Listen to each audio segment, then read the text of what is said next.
I don't know if it made it into a video, but last weekend I took the SD cards out of the 2 game cameras with the intention of going through the footage, showing y'all what I saw or what the cameras saw, and clearing them and putting them back. I kind of forgot, never did it. So it's a week later. We went the whole week with no cards in the game cameras, so they didn't record anything. I just got done looking at what was on them. It was nothing. I'm gonna change all the settings again. Mostly it was our goats. So again, I'm gonna change the settings a little bit, see if I can't capture more things. And I think we're gonna move the one closest to the fire pit and like send it out across the pasture instead of just back at the other camera. I say all this because today when Brittany got home, she found an injured chicken. And it was, we could tell by where the feathers are, where it got injured. It should have been recorded. So she said, when you get home, you need to pull the SD cards and find out what attacked the chicken.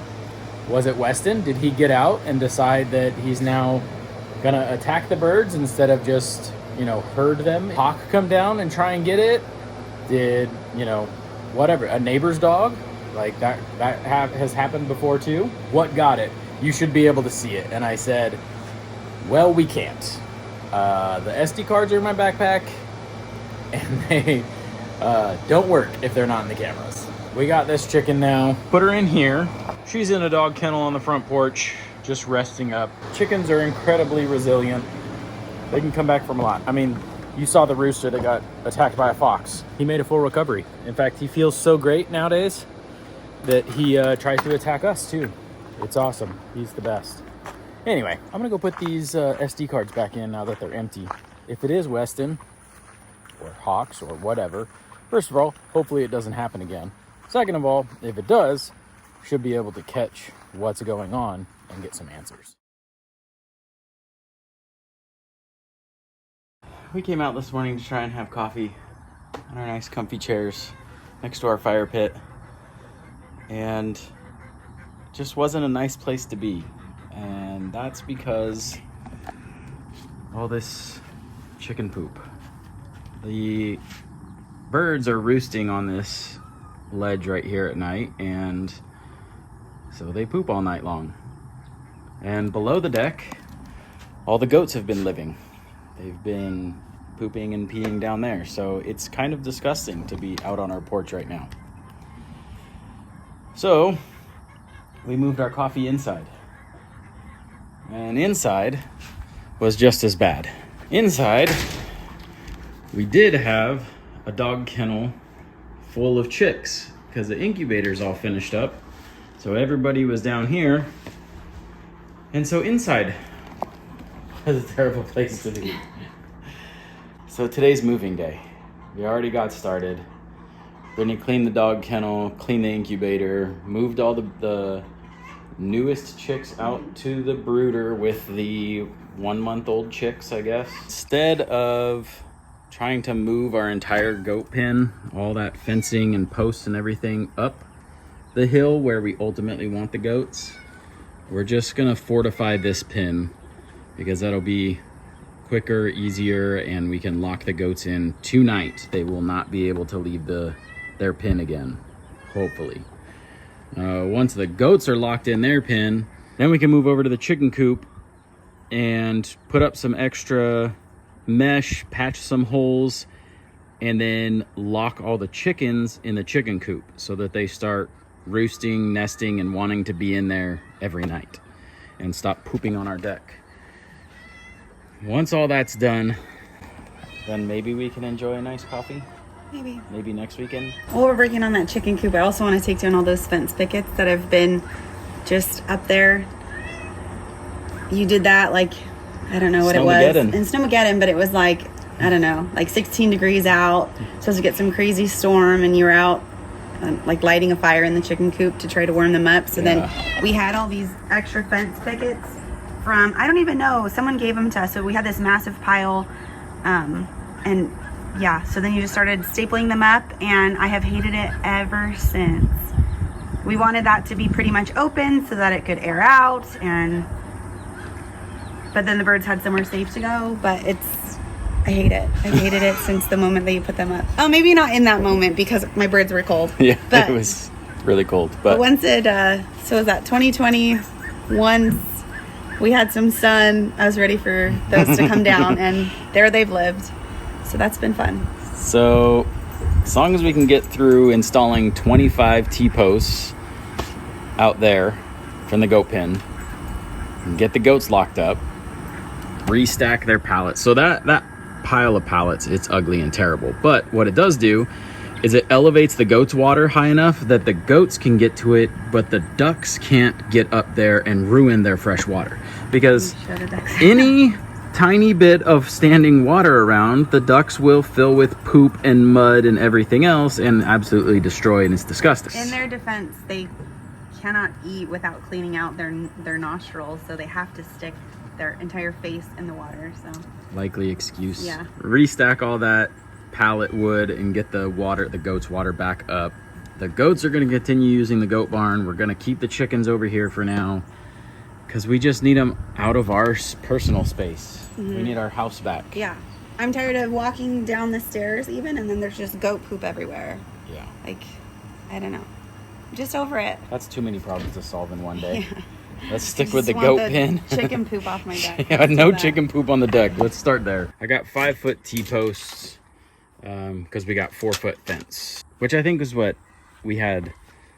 We have some T-posts, and I think they were 5 foot, but most all of this is cedar posts.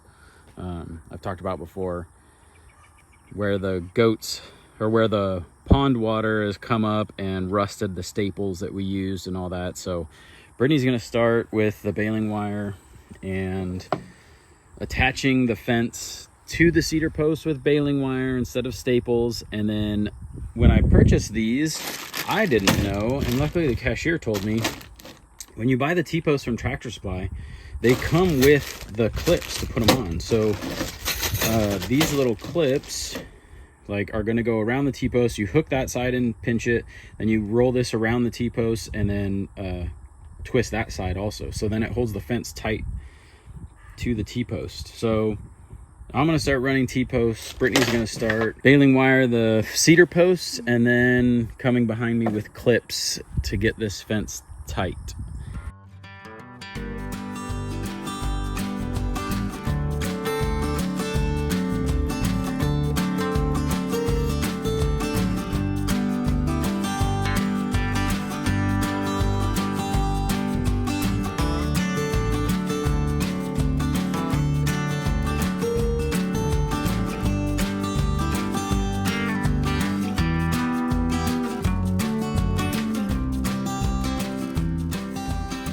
All right, we got all these posts in.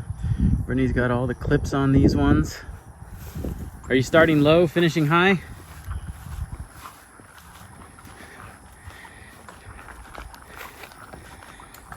I got posts all the way down to the end and back up like the property fence line on those couple spots. Might need one more next to that cactus, but then all the rest of that's pretty good. And we've got boards, some landscape timbers lining the bottom, rocks, things like that. This fence is like a tension wire on the bottom, 2 tension wires on top, and just like a 2-foot section of 4x4 wire. But what we put up was just 5-foot tall 4x4 wire.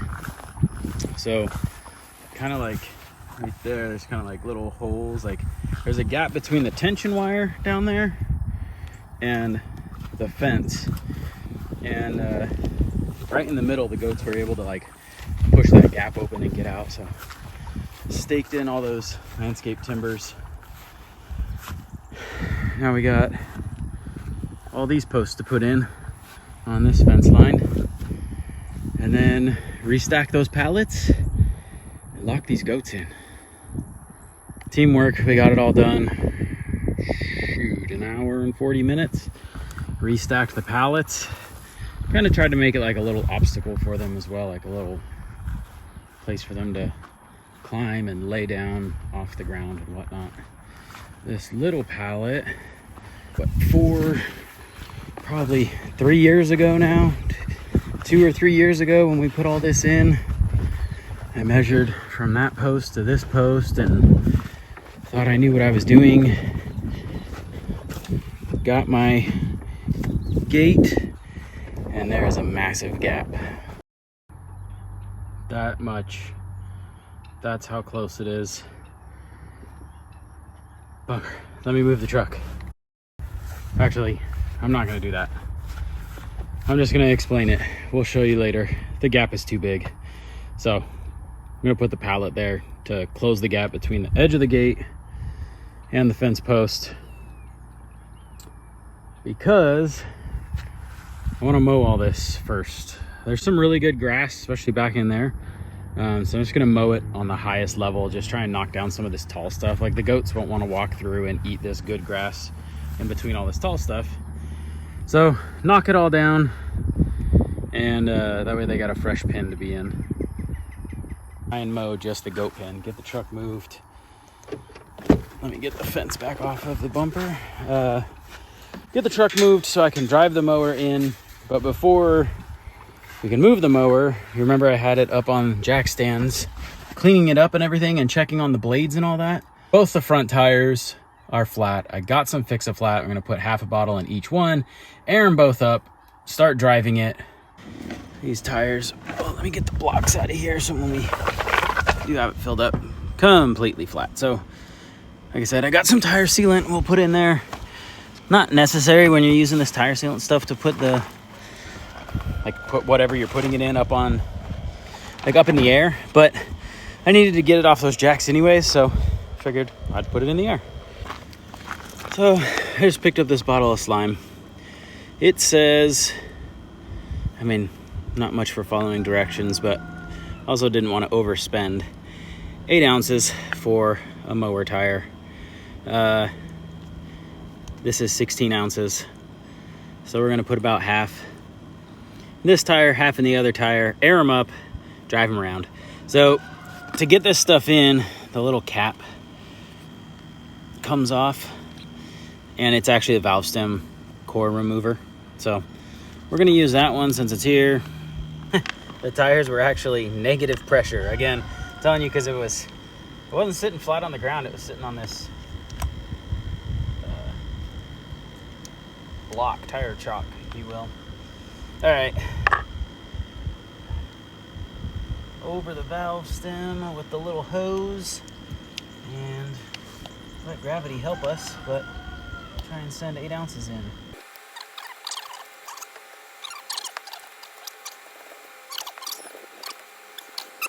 Put the valve stem core back in, the valve stem core tool, install it. I'm gonna do the other side, then we'll air them up, just because I don't know why.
It's looking better.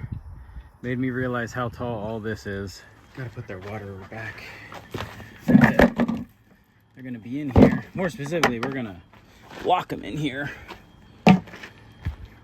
so that they all nest in here, stay in here. But got them bucket full of chicken feed, and now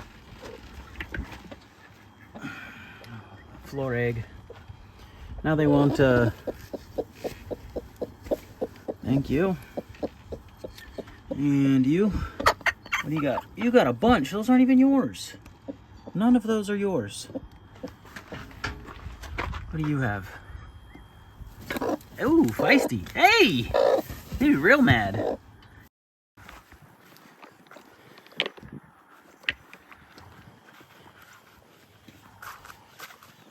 Still need to finish the feeder project. We have now abandoned the goat pen project. Well, moving them up top and updating the goat barn to a chicken coop.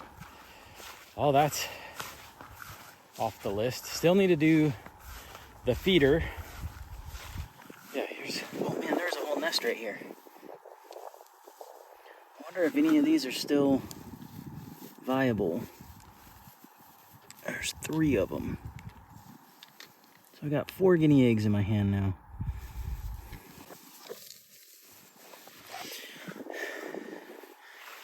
Alright. All these chores and all these projects is the life we chose, but sometimes I really wonder why we chose it. There's just always so much to do. Nothing's ever as good as I want it. I don't know.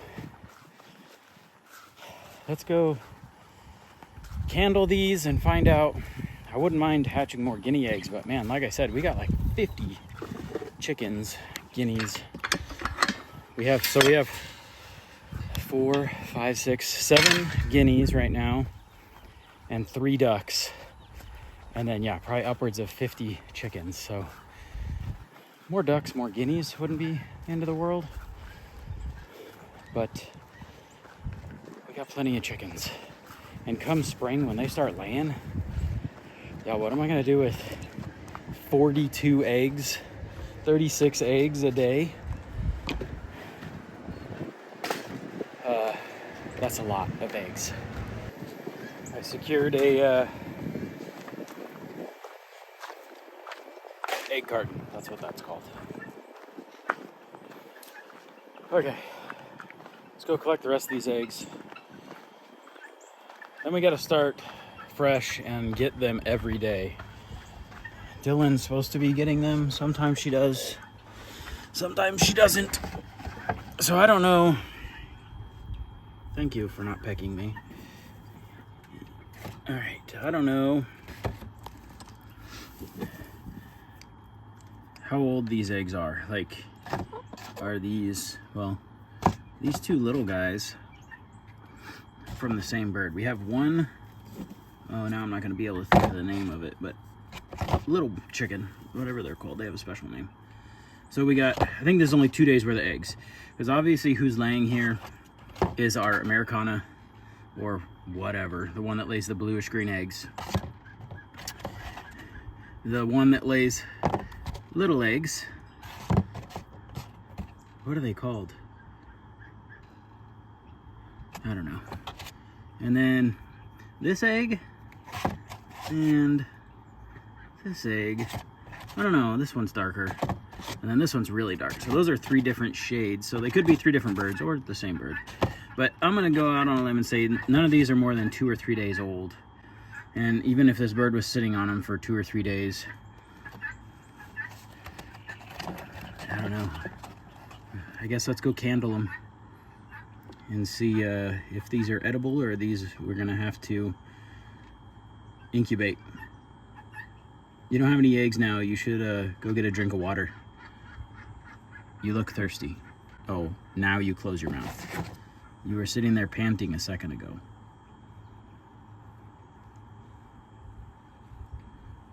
You all right? Are you the one-eye one that got attacked? Oh, you are. Is that something in your eye? Or is that how your eye healed up after being attacked? That's how your eye healed up. sealed shut. Poor thing. No wonder you're so calm.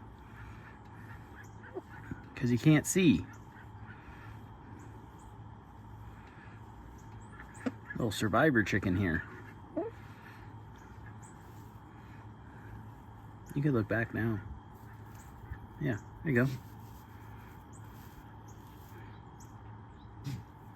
That explains the scar on your wattle. Chickens are resilient. They can survive a lot. All right. This one's ornery though. And this one's a fighter. You gonna peck the camera? No, you just want, yep, there you go. You just want to peck my hand. Bam!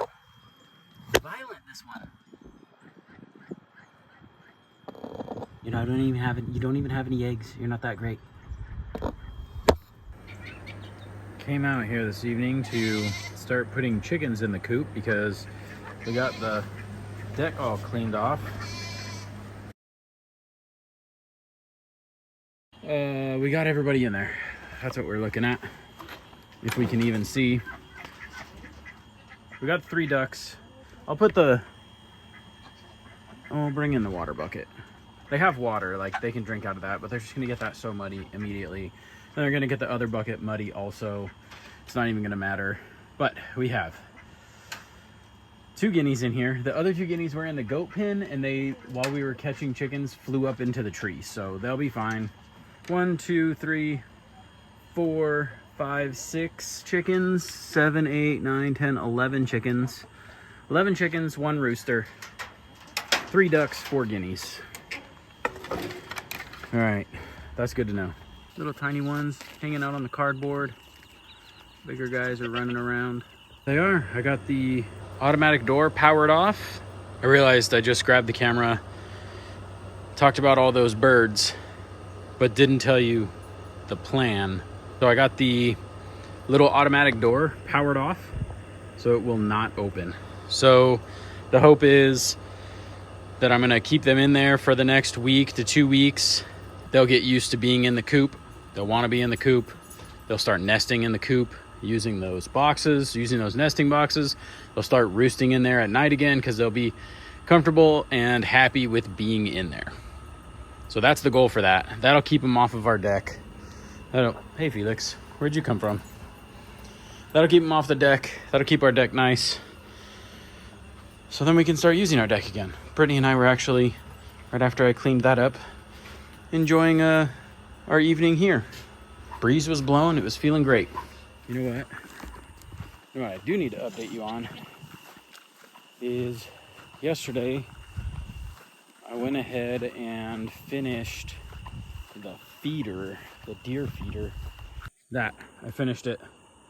So it's super crooked. It's super thrown together, but it's holding our bucket, which I'm realizing now used to be camo on the outside. So check this out. Let's see, it's just hanging up there. I need to get I have a piece of chain. It's in the back of the truck. I just need to dig it out. It's like a small piece, so cool part. Hit the little test button. It gives a little countdown so that you don't get feed thrown in your face. Check that out. I got it set on the lowest setting right now, but it works. Even though I had all that water damage. I don't know how long it's gonna work, but you can see it's just hanging. I don't know. This could just, you know what? We're just gonna put it on the ground. What I would hate to happen is something come by and want to sniff it, touch it, mess with it, and then knock it down and break it before we even put corn in it. So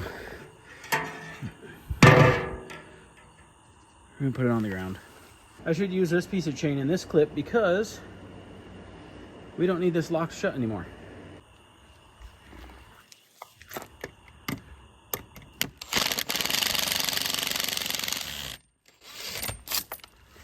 There's that, except I'm gonna put this back in. But should we wrap this just to try and keep for no real reason. Other than keeping it up out of the way. 'Cause then now, oh yeah, that's easy. But can't take the lid off, like, unless I get the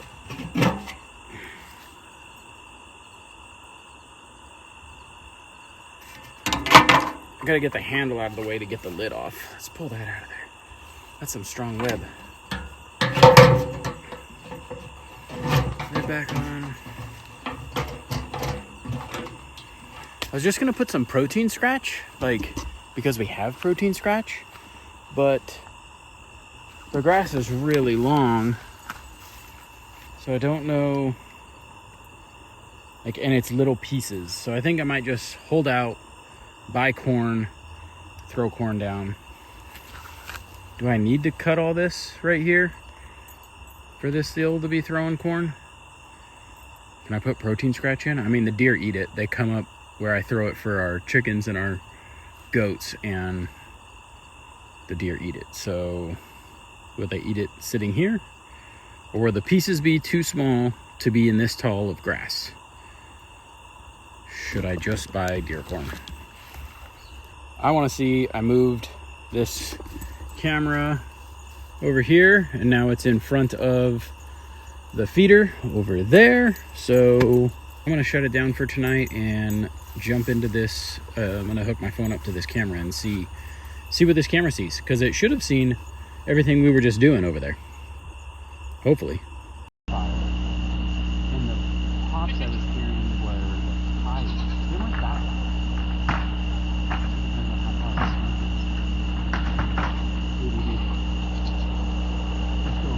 Okay. So it's super crooked. It's super thrown together.